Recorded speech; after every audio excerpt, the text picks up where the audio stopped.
성령 강림절의 열째 주일 2단 경계주일에 우리에게 주신 하나님의 말씀은 신약성경 고린도전서 12장 12절에서 27절까지의 말씀입니다. 신약성경 278쪽입니다. 고린도전서 12장 12절에서 27절까지의 말씀입니다. 이 계시의 말씀을 봉독할 때 살아계신 주님의 음성을 들으실 수 있기를 바랍니다. 제가 받들어 봉독하겠습니다. 몸은 하나인데 많은 지체가 있고 몸에 지체가 많으나 한 몸인과 같이 그리스도도 그러하니라. 우리가 유대인이나 헬라인이나 종이나 자유인이나 다 한 성령으로 세례를 받아 한 몸이 되었고 또 다 한 성령을 마시게 하셨느니라.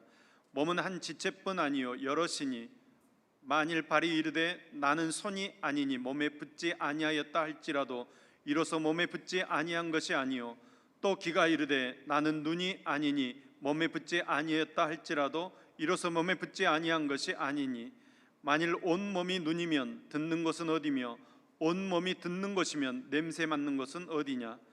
그러나 이제 하나님이 그 원하시는 대로 지체를 각각 몸에 두셨으니 만일 다 한 지체뿐이면 몸은 어디냐. 이제 지체는 많으나 몸은 하나라. 눈이 손더러 내가 너를 쓸데없다 하거나 또한 머리가 발더러 내가 너를 쓸데없다 하지 못하리라. 그뿐 아니라 더 약하게 보이는 몸의 지체가 도리어 요긴하고 우리가 몸에 덜 귀히 여기는 그것들을 더욱 귀한 것들로 입혀주며 우리의 아름답지 못한 지체는 더욱 아름다운 것을 얻느니라. 그런즉 우리의 아름다운 지체는 그럴 필요 없느니라. 오직 하나님이 몸을 고르게 하여 부족한 지체에게 귀중함을 더하사 몸 가운데 분쟁이 없고 오직 여러 지체가 서로 같이 돌보게 하셨느니라. 만일 한 지체가 고통을 받으면 모든 지체가 함께 고통을 받고 한 지체가 영광을 얻으면 모든 지체가 함께 즐거워하느니라. 너희는 그리스도의 몸이요 지체의 각 부분이라. 이 말씀은 살아계신 하나님의 말씀입니다. 아멘. 고등학교에 다니는 손주가 학교에서 돌아오자 할머니가 간식을 차려 주었습니다. 그러자 손주가 할머니에게 이렇게 질문합니다. 할머니, 요즘도 일요일마다 교회 나가? 물론. 그러면 교회 나가서 뭘 배우세요? 지난주 설교는 뭐였어요? 다 잊어버렸어. 이제 나이가 많아 기억력이 점점 없어지는구나. 다만 목사님 말씀이 매우 감명 깊었다는 것은 생각나. 아주 좋았어. 할머니, 그렇게 금방 잊어버린다면 교회 갈 필요 없잖아요. 할머니가 잠시 생각하시더니 얘야, 나랑 부엌에 좀 가자. 손주를 데리고 부엌으로 가서 벽에 걸린 망태기를 손주에게 건너주면서 이렇게 얘기합니다. 얼른 냇가에 가서 여기에다 물을 좀 담아오너라. 그러자 손주가 어이없이 할머니를 쳐다보면서 할머니, 저 놀리시는 거죠? 망태기에 물을 어떻게 담아요? 아무 말도 하지 말고 내가 시키는 대로 해라. 너에게 보여줄 것이 있어서 그런다. 손자는 망태기를 들고 냇가로 가서 물을 떴습니다. 그런데 물을 담을 수가 없었습니다. 젖은 망태기를 들고 돌아옵니다. 보세요, 할머니, 망태기에 물을 담을 수가 없잖아요. 네 말이 맞다 얘야. 하지만 그 망태기를 보렴 얼마나 깨끗해지고 말끔해졌는가.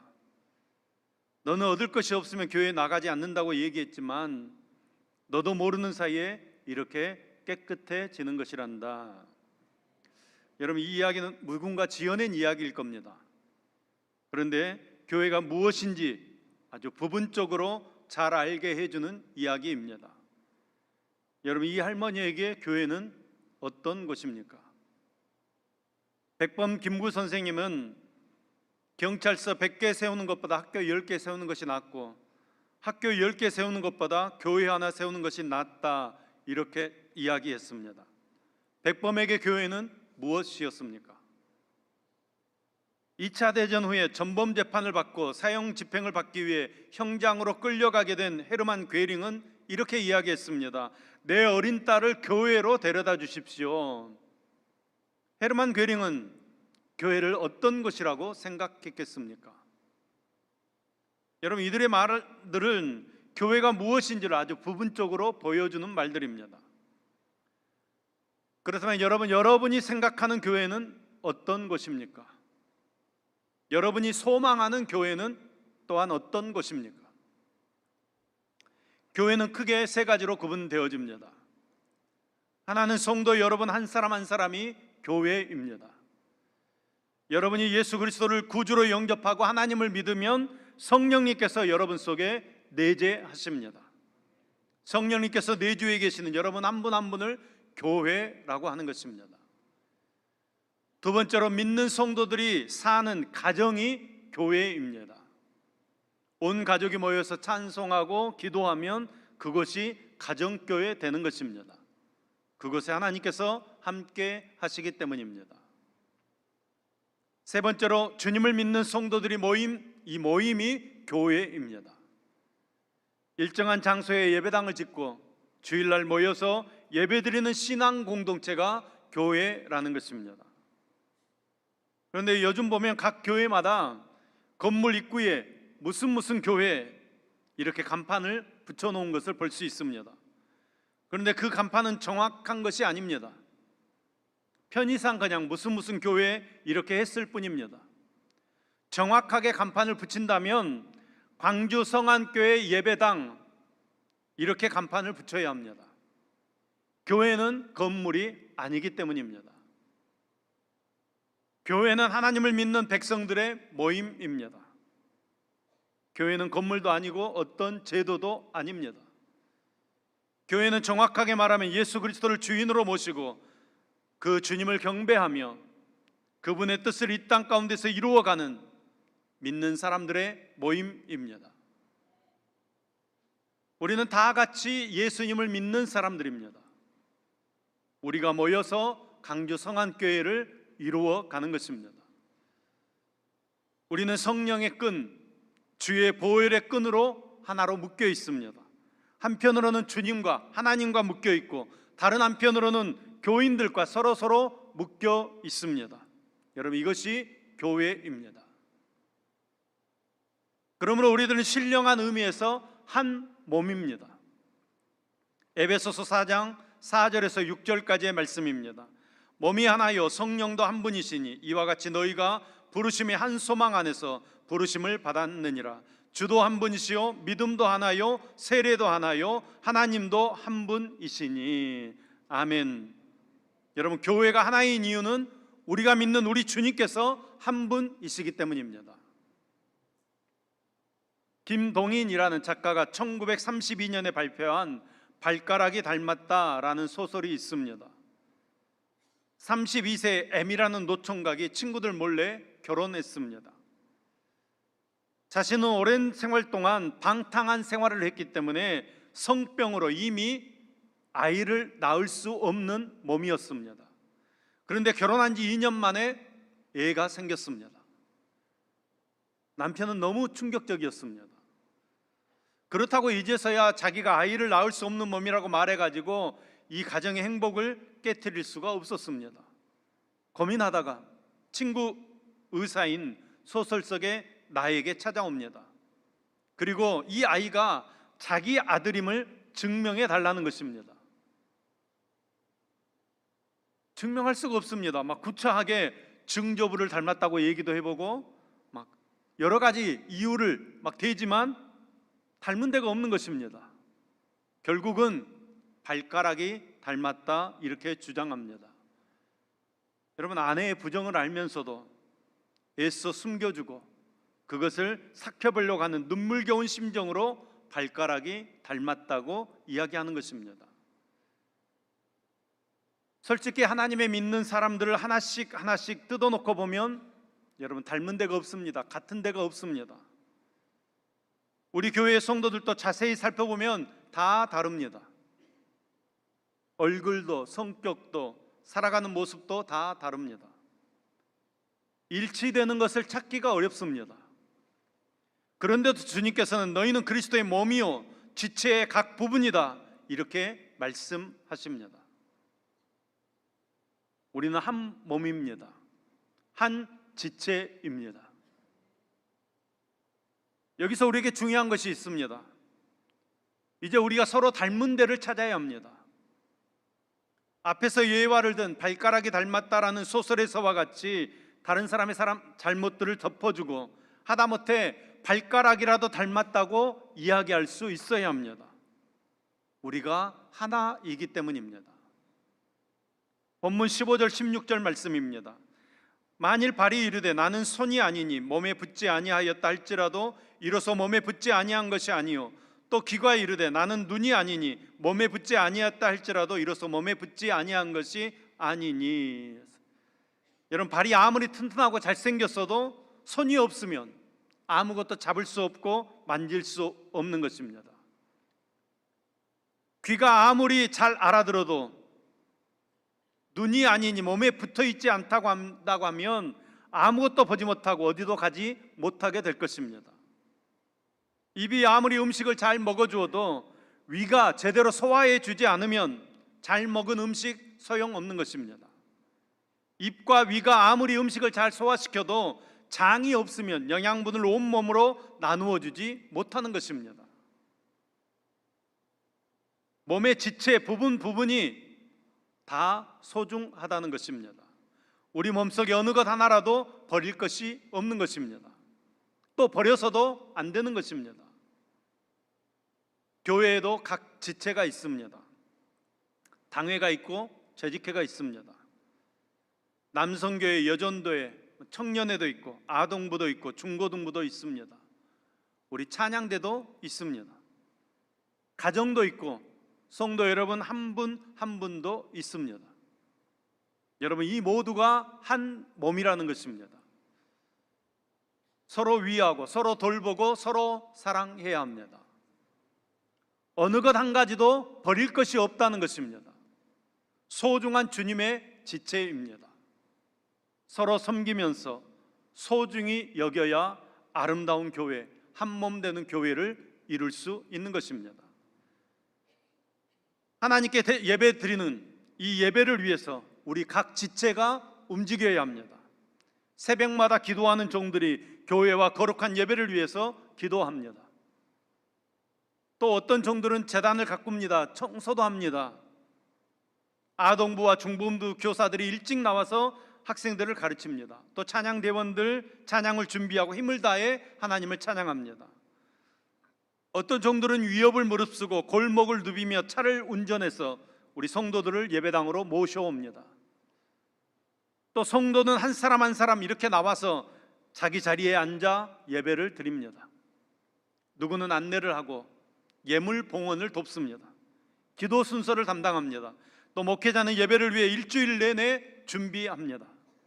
여러분, 이 모든 지체들이 이렇게 섬기면서 움직여야 합니다. 그래야 하나님께서 기뻐 받으시는 축복하시는 예배를 드릴 수 있는 것입니다. 한 지체도 빠져서는 안 됩니다. 모든 지체가 조화를 이루어야 아름다운 예배를 드릴 수 있는 것입니다. 한 사람도 빠짐없이 제 본분에 참여해야 교회가 아름다워지는 것입니다. 교회의 각 기관과 지체인 성도들이 제 할 일을 잘해서 아름다운 교회를 만들어가는 우리 강주성안교회 되기를 간절히 소망합니다. 바울 사도는 교회의 하나됨을 설명하기 위해 교회를 한 몸, 즉 그리스도의 몸이라고 이야기하고 있습니다. 여러분, 사람의 몸이 단일체이면서도 많은 지체를 가지고 있고 그 지체들이 서로 유기적으로 연결되어져 있습니다. 그처럼 그리스도의 몸인 교회도 많은 지체들로 구성되어 있지만 전체적으로 볼 때 하나이라는 것입니다. 하나로 다 연결되어 있다는 것입니다. 여러분, 교회가 하나인 이유는 무엇입니까? 첫 번째, 아버지가 같기 때문입니다.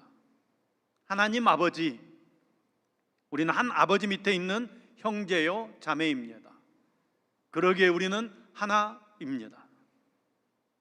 둘째는 피가 같습니다. 여러분, 저와 여러분은 피가 같습니다. 예수 그리스도의 피, 그 보혈의 피로 우리는 하나 된 것입니다. 세 번째, 음식이 같습니다. 우리는 같은 음식을 먹습니다. 예수 그리스도의 몸과 피를 나누어 먹고 마시는 한 식탁 공동체입니다.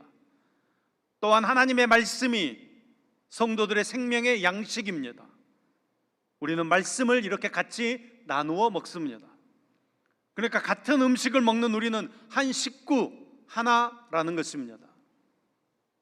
네 번째, 목적지가 같습니다. 여러분, 저와 여러분은 천국을 향해 가고 있습니다.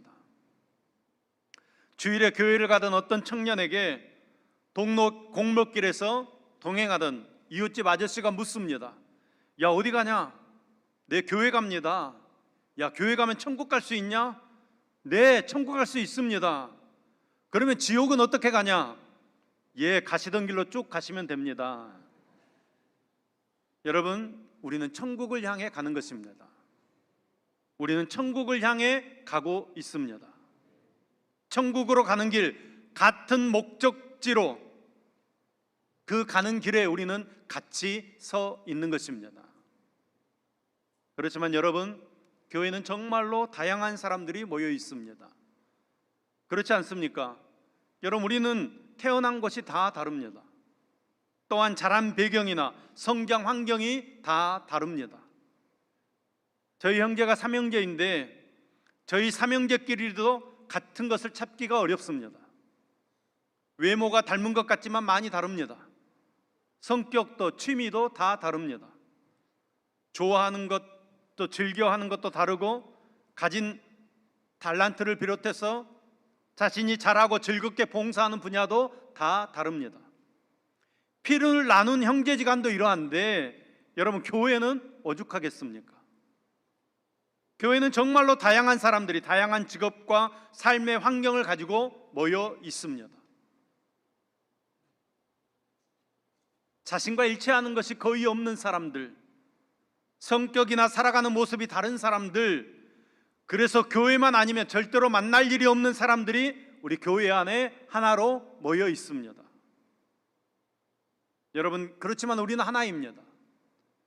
주님께서 우리를 하나로 만들어 주셨습니다.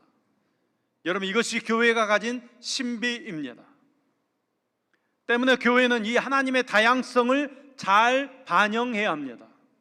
다시 말하면 교회는 서로가 다르다는 것을 인정하고 그 다름은 주님의 뜻을 이루기 위한, 즉 교회의 사명과 역할을 하기 위한 것임을 우리가 인정할 수 있어야 합니다. 절대로 주님의 지체인 성도들이 서로 쓸데없다고 이야기해서는 안 됩니다. 본문 21절에서 24절까지의 말씀입니다.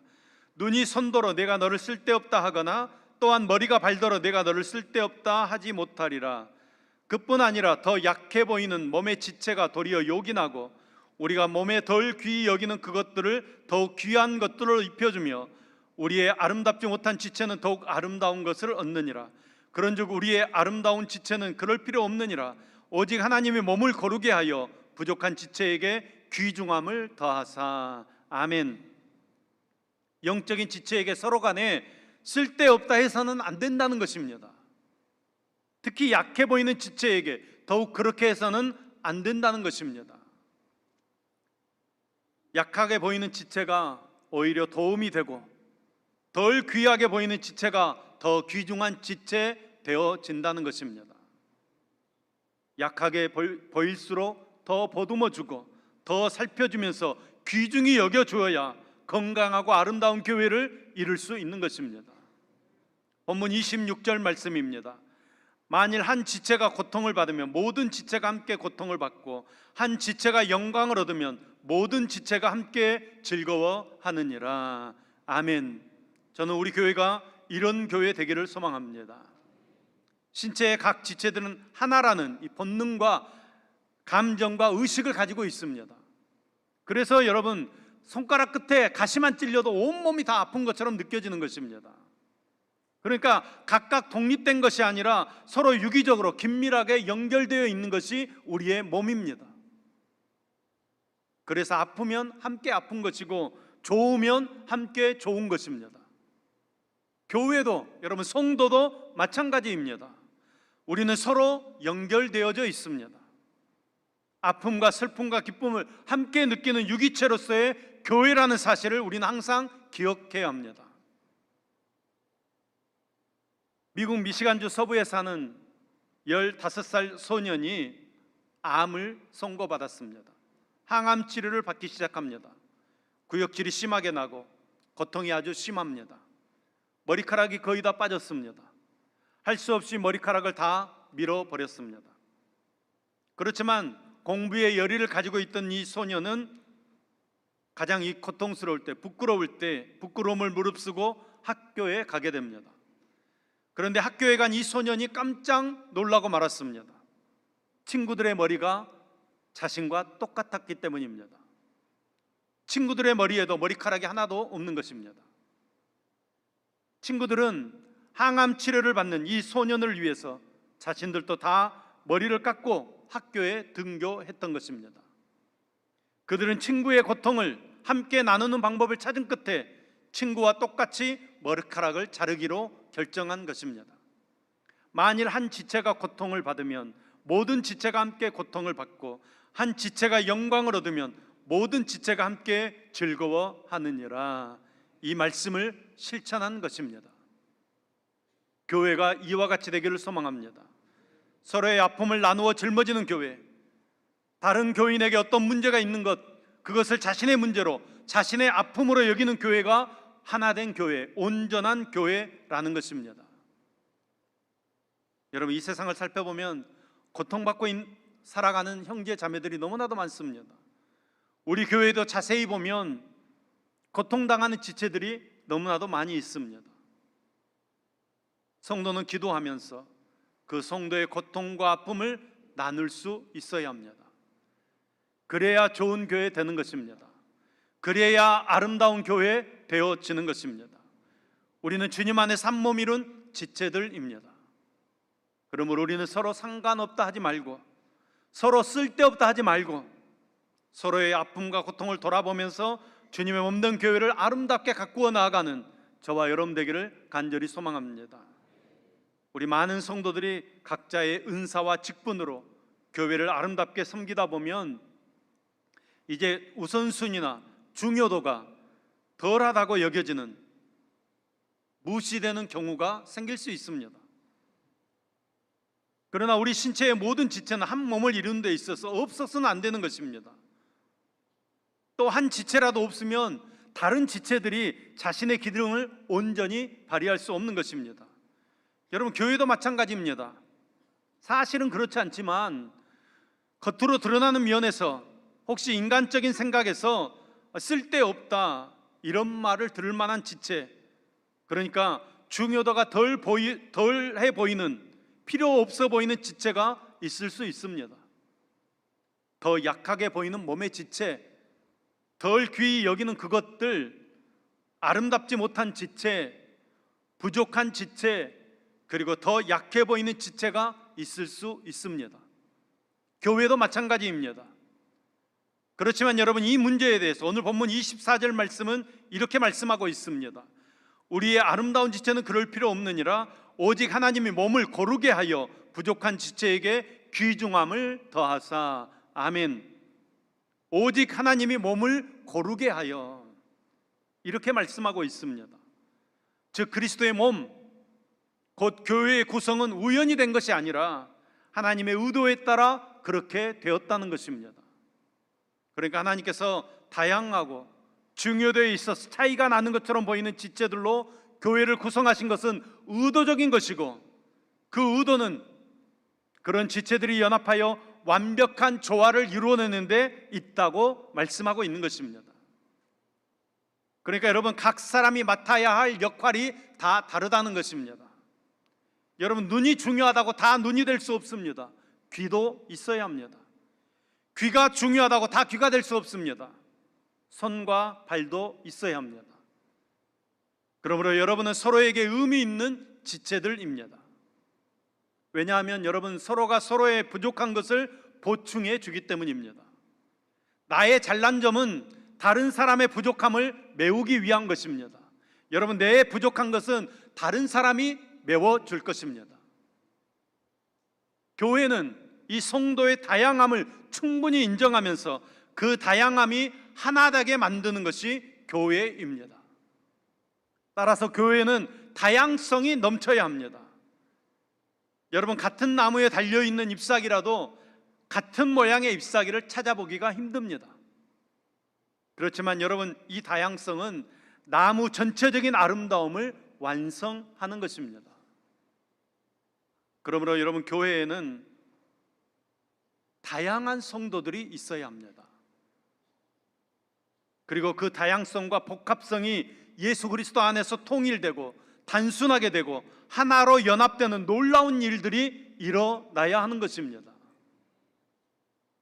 그 다양한 것은 주님의 몸, 즉 주님의 교회의 기능을 위한 것입니다.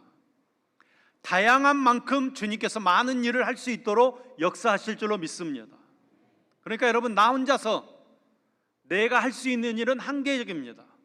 할 수 있는 일이 적습니다. 그런데 여러분, 한 사람, 두 사람 교회가 모이면 큰 일, 많은 일을 할 수 있을 줄로 믿습니다. 나와 다른 지체를 두셔서 나 대신에 그 일들을 전체적으로 이루시는 분은 하나님이십니다. 성도 여러분, 우리는 교회입니다. 한 몸입니다. 이렇게 다양한 사람들이 주 안에서 하나 되는 것, 서로를 인정하고 존중히 여기는 것, 아프고 힘들고 괴로운 것을 우리가 함께 느끼게, 또 무엇보다도 한 아버지, 한 주님, 한 성령 안에서 믿음의 공동체를 이루는 하나라는 사실을 기억하셔야 합니다. 우리가 하나 되는 이 놀라운 신비를 계속해서 유지해 가면서 교회를 교회되게 하고 이것을 세상에 전하는 저와 여러분 될 수 있기를 간절히 소망합니다. 사랑하는 여러분, 그리스도 안에서 한 몸을 이루게 된 성도들 사이에서는 우월의식이라든지 아니면 열등의식이 존재해서는 안 됩니다. 한 몸에 붙어있는 각각의 지체들이 모양도 다르고 하는 역할도 다 다르지만 모두가 하나같이 하나님께서 부여해 주신 사명을 따라 믿음의 분량을 따라서 각각 독특한 역할을 하면서 그리스도의 몸을 세워나가고 있는 것입니다. 때문에 여러분, 모두가 다 소중한 존재라는 것을 기억하시고 예수 그리스도의 몸인 교회를 더욱 든든하게 세워나가는 일에 우리 서로가 각자 무거운 짐을 함께 나누어짐으로써 더욱 귀하게 쓰임받게 되는 은혜와 축복이 넘쳐나는 우리 광주 성안교회 될 수 있기를 예수님의 이름으로 간절히 축원합니다.